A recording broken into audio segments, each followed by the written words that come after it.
Waduh, tuh cewek cakep banget. Bintang film India nih. Kan hai. Chăm thế jale wale. Hai. Janak payal bayi. What's up, semua, biji mana kabarnya? By the way, selamat datang di channel Dunia Eyuk. Kali ini Eyuk bakal nyeritain film drama aksi berbalut sejarah yang banyak adegan bedi-bedilan nan heroik. Bila lo suka sama konten ini, kagak ada salahnya nih dipijit tombol ngekok, terus jangan lupa di subscribe biar Dunia Eyuk nih makin ngotot kontennya. Oke guys, filmnya bakal Eyuk bahas kali ini berjudul Hotel Mambe. Acak utang hei. Film garapan Bambang Antoni Maros ini mendapatkan skor yang apik di angka 7.6. Yahut lah ya. Dibintangi oleh Babang Ewok Indiahi, Dev Patel, mantan Eyuk yang kedua, Sisna Janin Boniadi. Hotel Mambe menghadirkan ketegangan 12 volt yang kagak bikin listrik lau jeglak. Oke, biar nggak kelamaan ngakengoknya, langsung aja yuk style Hotel Mambe. Ciki bro. Film dibuka dengan menampilkan pesisir pantai kota Mambe di tahun 2008. Terlihat 12 orang pemuda nanggung nih lagi asik naik perahu karet. Salah satu dari mereka lagi asik nelpon yang bukan debt collector pinjol. Di sini Eyuk merada serius dikit nih. Bisa kagak nih dikasih BGM yang rada tegang atau tense gitu. Jangan transition juga keles. Nah gitu dong. Oke guys, kita lanjut. Mereka semua bawa ransel, seukuran 10 liter kali yes. Melalui instruksinya Brother Bull nih, yang bukan kawannya Brother Ma, mereka akhirnya split tim ke titik-titik yang disepakatin. Liwat tindak tanduknya nih, diperlihatkan kalau mereka adalah teroris.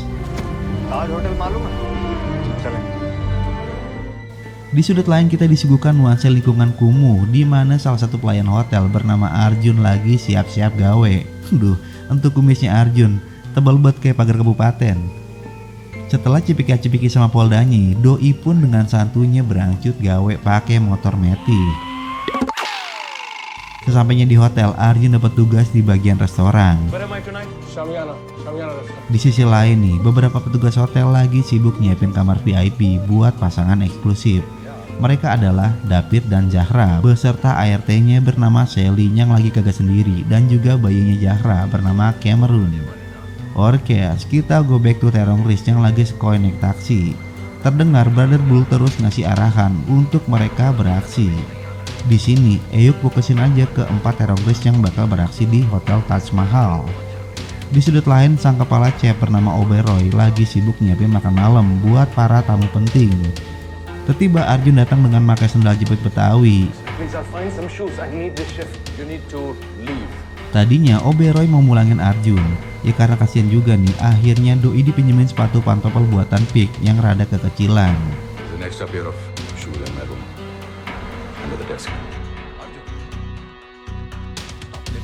Di pantry hotel, Oberoi memberikan arahan untuk melayani tamu VIP. Salah duanya bernama Vasily, bukan Vasily Zaitsev ya. Rupanya nih Bang Vasily demen banget pesta bujang. Selain dede-dede gemes, Doi pun meminta Amer. Nah karena itu Oberoi menugaskan Sanjay buat jadi pelayan kamar, dan Doi pun diminta nyari Amer cap ortu. Orang tua dilawan. Di sebuah kafe remang-remang terlihat pasangan bule jalan jaksa lagi asik ngopi sasetan. Yang sebut aja Juminten sama Cahyono.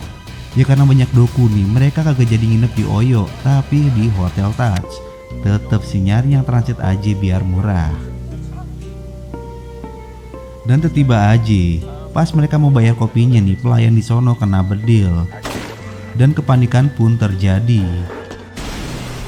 Ketika nih 2 orang teroris masuk dan mulai ngebedil pengunjung tanpa ampiun. Namun Juminten dan Cahyono itu selamat. Mungkin nih keinginan Timpo yang maha dahsyat membuat mereka selamat. Malam itu jadi malam yang mencekam buat Mambe. Banyak orang-orang berlarian ke Hotel Taj, termasuk Cahyono, Juminten, dan 4 orang teroris yang berhasil nyusup.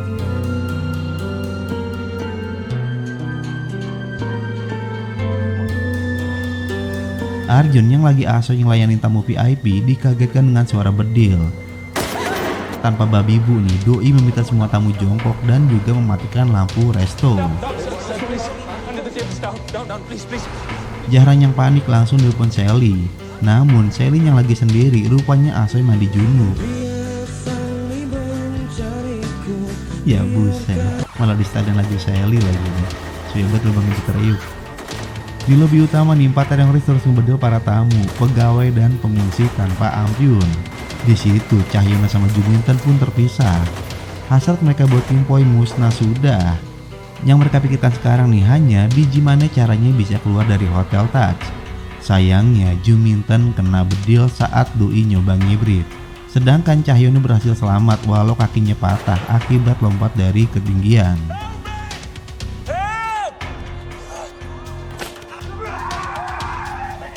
Setelah dapat telepon dari Brother Bull nih, teroris pun bergerak ke kamar-kamar hotel. Mereka terus ngebedil semua penghuni hotel termasuk Sanjay, sobatnya Arjun.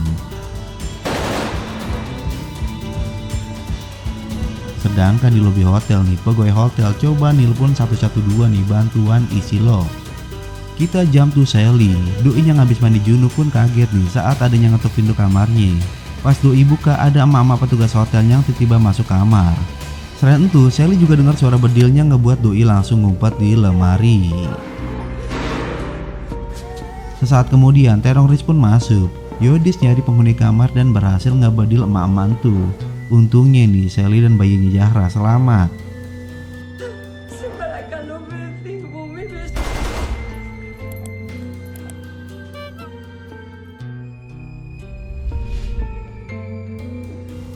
Di restoran, David yang makin khawatir akan bayinya langsung ngibrit menuju kamar. Nah, pas Doi lagi di lift nih, salah 2 teroris hampir aja nangkep. Untungnya Doi ngumpet dan berhasil kabur.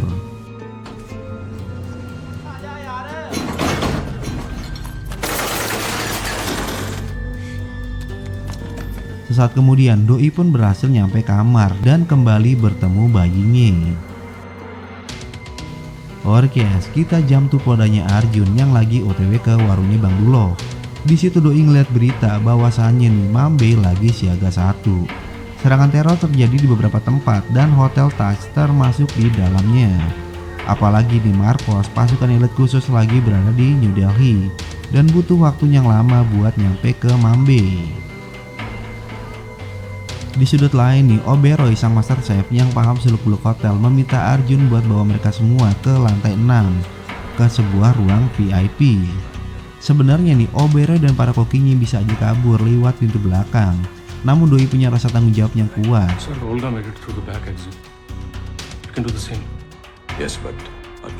Arjun pun bersiap untuk mengevakuasi para tamu. Layaknya main peta umpet nih, mereka ngindik-ngindik, berlari, berkerumun, dan akhirnya mereka pun sampai di ruang VIP ke lantai 6.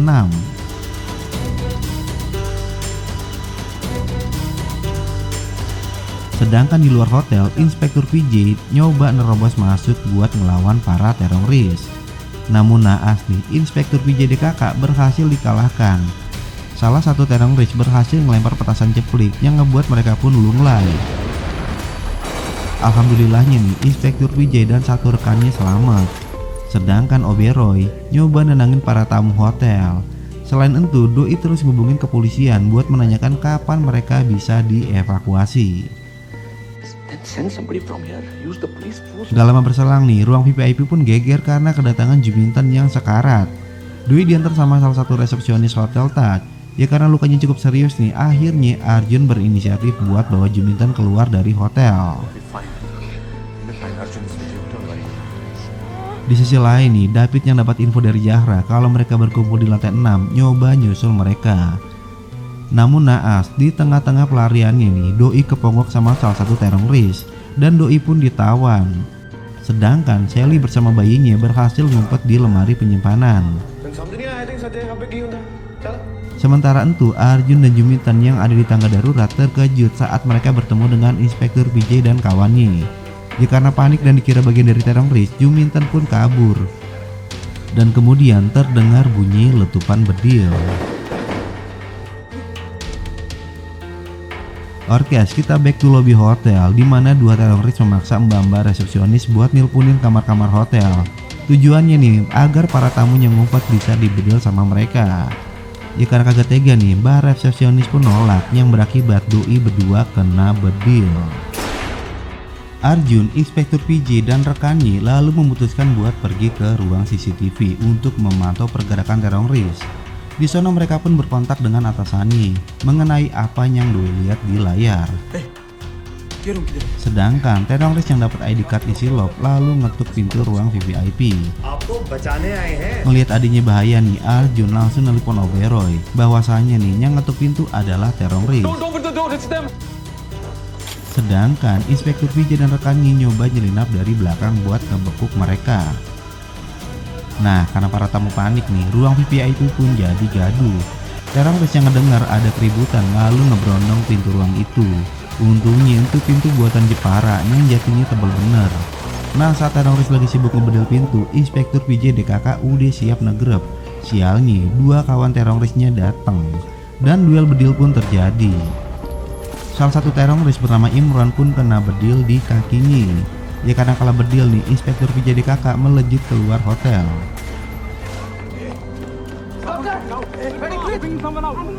9 jam pun berlalu. Zahranya makin khawatir, akhirnya mutusin buat nyari bayinya doi, ditemani sama Vasily. Sementara itu, Imron yang kakinya kena bedil diminta untuk menjaga para tawanan. Di tengah kesakitan yang mendalam nih, Imron nelpon babenya. Doi nanya perihal janji Brother Bull yang mau ngasih Doku, dan rupanya janji hanyalah janji. Doku entu kagak kunjung cair.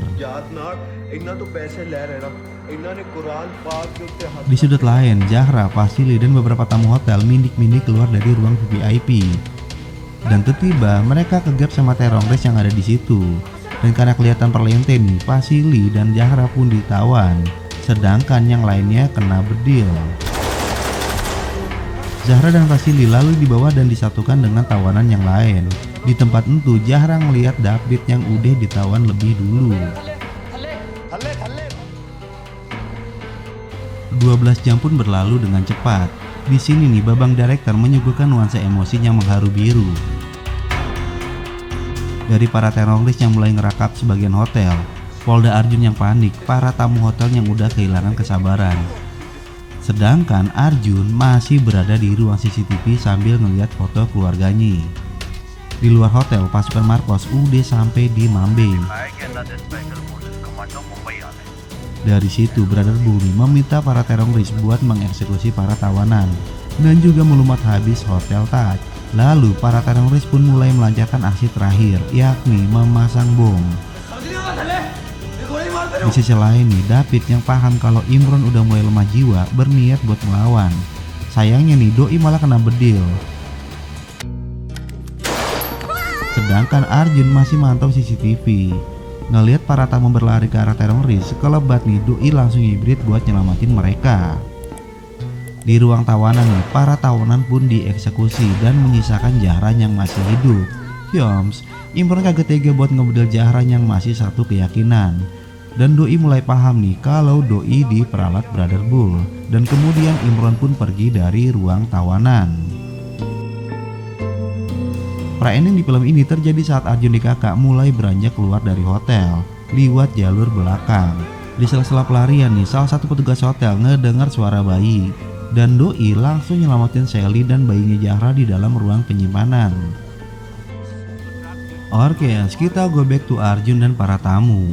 Arjun yang lihat salah satu rekannya nelpon wartawan langsung ngamuk dan banting HP Yodis. Ya karena lokasi mereka pasti bakalan ketahuan. Dan bener aja, Brother Bull yang tahu para tamu mau lari dari hotel lalu kasih kabar ke teroris. Mereka pun langsung nyerbu ke ruang VIP. Di sudut lain nih, pasukan khusus yang bernama Marcos mulai bersiap buat nyerbu ke dalam hotel. Mereka mengatur posisi untuk melakukan penyerangan. Situasi yang lebih mencekam pun terjadi di dalam hotel, di mana para teroris mulai memburu dan membedil para hotel dengan brutal. 1 dari 3 teroris berhasil dikill sama asistennya Oberoi. Namun doi akhirnya gugur kena bedil.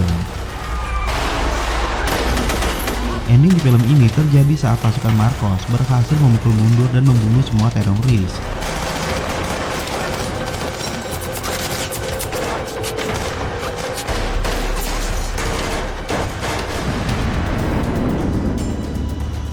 Arjun, Oberoi, beberapa tamu dan juga petugas hotel berhasil selamat. Sedangkan Jara akhirnya bisa kembali bertemu dengan bayinya. Begitu juga dengan Arjun. Dengan perasaan yang menyayat hati, Doi akhirnya bisa bertemu kembali dengan keluarganya. 3 tahun berselang, Hotel Taj pun akhirnya dibuka kembali. Lalu film pun selesai.